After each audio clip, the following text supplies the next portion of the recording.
नमस्कार, मैं राहुल जैन आप सबका वेलकम करता हूँ एक और वीडियो में, जिसमें हम एक सेट के और एमसीक्यूज करेंगे बोर्ड के, सीबीएसई बोर्ड के। जल्दी ही हमारे सारे सेट के एमसीक्यूज ख़त्म हो जाएंगे। फिर हम इसके कुछ 2 या 3 नंबर वालों में जो अच्छे क्वेश्चन होंगे मैं उनको डिस्कस करूँगा। फिर हम सीधे सैम्पल पेपर्स को डिस्कस करेंगे और लंबी लंबी वीडियो भी बनाएंगे हम, जिसमें कि हम पूरे सैम्पल पेपर बोर्ड की तरफ आएंगे। कुछ साइंस की वीडियो बनाएंगे और आप इसलिए चैनल से जुड़े रहिए।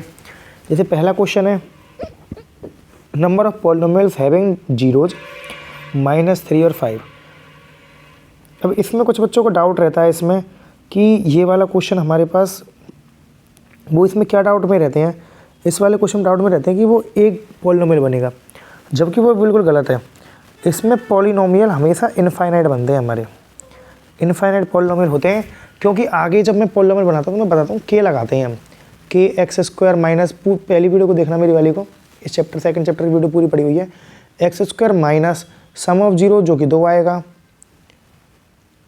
प्लस प्रोडक्ट ऑफ जीरो -15 आएगा। तो इसमें जो के लग रहा है, ये के रिप्रेजेंट करता है कि इनफाइनाइट जीरोस पॉसिबल है, यहाँ पे इनफाइनाइट इक्वेशंस पॉसिबल है। तो पहले का आंसर ऑप्शन बी इनफाइनाइट आएगा। सेकंड वाले में कह रहा है कि represent parallel lines. Parallel line का मतलब है a1/a2 बराबर है b1/b2 नॉट इक्वल टू है c1/c2 के। ये कंडीशन होती है। तो अगर यहाँ पे हम a1 देखें तो a है, a2 देखें तो 3 है, बराबर b1 देखें 2 है और ये b है, तो रिलेशन तो हमारा यहीं से आ जाएगा, ab बराबर 6। यही इसका आंसर है। बहुत आसान सा क्वेश्चन था ये वाला, बट पेपर के टाइम पे हम इन क्वेश्चनों में कन्फ्यूज हो जाते हैं हम। तो कन्फ्यूज नहीं होना, इसलिए ये क्वेश्चन में प्रैक्टिस करवाए जा रहे हैं। अच्छा, ये वाला क्वेश्चन देखो, ये कह रहा है ए एन दे रखी है, हमें कॉमन डिफरेंस बताना है। तो पहले मैं एन की वैल्यू को 1 रखता हूँ, तो a1 बराबर 3 × 1 + 7 10 आ जाएगा। अगर मैं a2 की बात करूँ तो 3 × 2 6 + 7 13 आ जाएगा। 13 - 10 3, 13 - 10 3, 3 आंसर है इस क्वेश्चन का। बहुत आसान सा क्वेश्चन है ये भी AP का। अगले क्वेश्चन की तरफ बढ़ते हैं हम।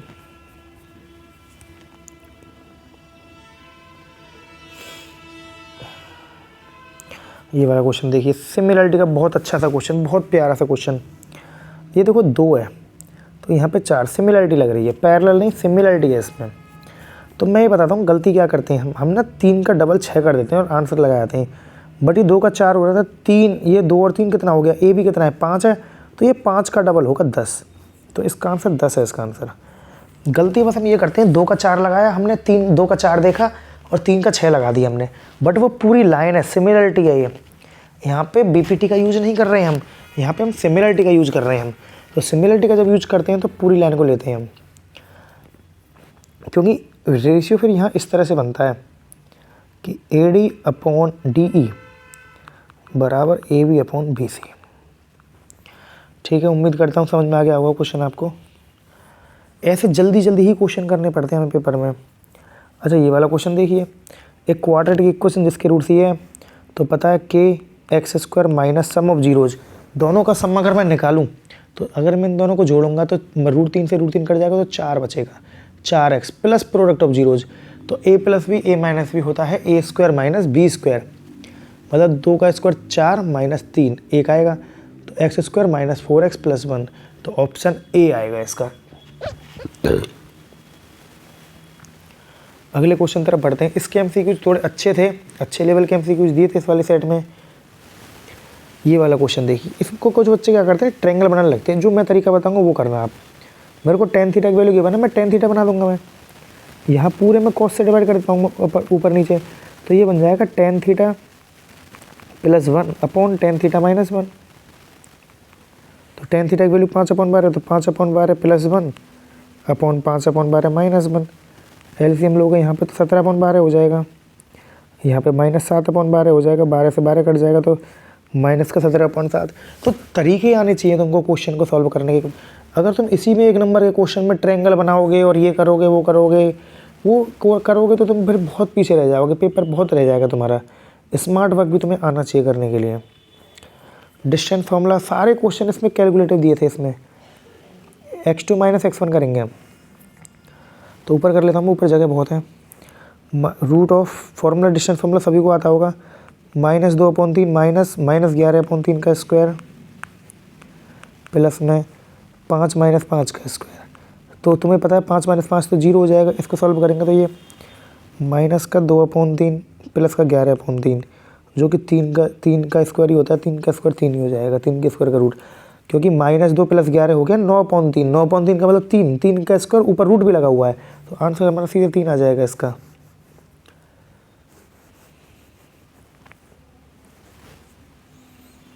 अगले क्वेश्चन तरफ बढ़ते हैं। ए बी और बी सी की वैल्यू 10 है, ए सी की वैल्यू 7 है, तो बी पी की वैल्यू पूछी गई है। ए भी 10 है, ये भी 10 है और ये 7 है, तो हमें बी पी की वैल्यू पूछी गई है। ये 7 है।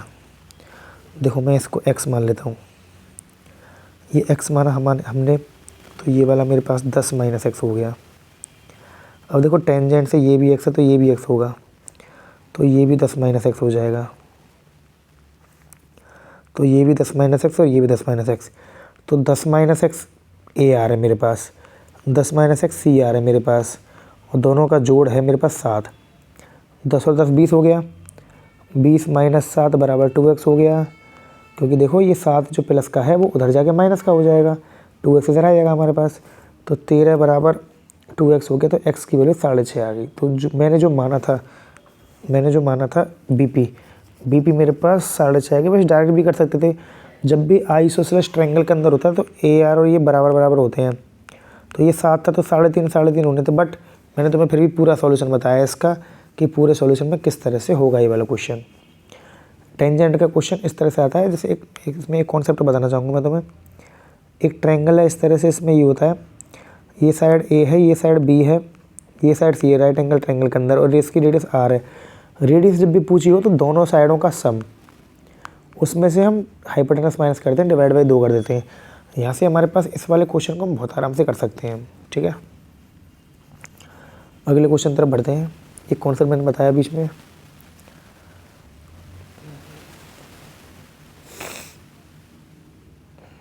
अच्छा ये क्वेश्चन, अब ये देखिए 1 नंबर का क्वेश्चन है इसे ये, तो क्वेश्चंस का लेवल इस बार अपने आप बढ़ा दिया था बोर्ड ने, पता नहीं अच्छा पेपर बनाया, मतलब बहुत अच्छा था। एक यहाँ पे ये कह रहा है कि वाटर रिवर में फिल कर रही है, तो रिवर जो चल रही है वो क्यूबॉइड शेप में, तो लेंथ इनटू ब्रेड्थ इनटू जो ये लेंथ होती है किलोमीटर स्पीड होती है, उसी को हम लेंथ मान लेते हैं। 2000 किलोमीटर पर आवर है, लेकिन यहाँ पे हमसे 2 मिनट का पूछा है, तो 2 मिनट का मतलब आवर में कन्वर्ट करेंगे 2.60। यहाँ पे 0 से 0 कट जाती है, 3 से और 2 से 6 कट जाता है, 200 × 40, तो 4 दूनी 8, 8000 मीटर क्यूब इसका आंसर था। अच्छा क्वेश्चन था ये। करके क्या, जब भी वॉल्यूम निकाल ली हो ना, तो जितनी भी उसकी वॉल्यूम है इनटू में टाइम, अब टाइम सारी चीज़ें सेम होनी चाहिए। टाइम आवर में है तो आवर मिलेंगे हम इसको, 2 मिनट को, सारी चीज़ें मीटर में तो मीटर मिलेंगे हम सारी चीज़ों को, तो ये चीज़ें तुम्हें आनी चाहिए ये वाली। अच्छा क्वेश्चन था ये वाला भी।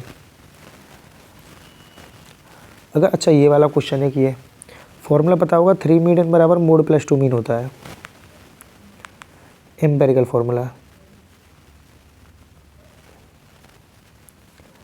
तो बेटा यहाँ पे हमें मीडियन गिवन है 15 × 3 45 हो गया, बराबर मोड तो पूछा ही है हमसे, m मान लेते हैं, 2 मीन 24 हो गया, इसको इधर ला के माइनस करोगे तो 21 आंसर आ जाएगा। बहुत सिंपल है, बट ये एम्पेरिकल फार्मूला तुम्हें याद होना चाहिए, एमसी को इस पर जरूर आएगा।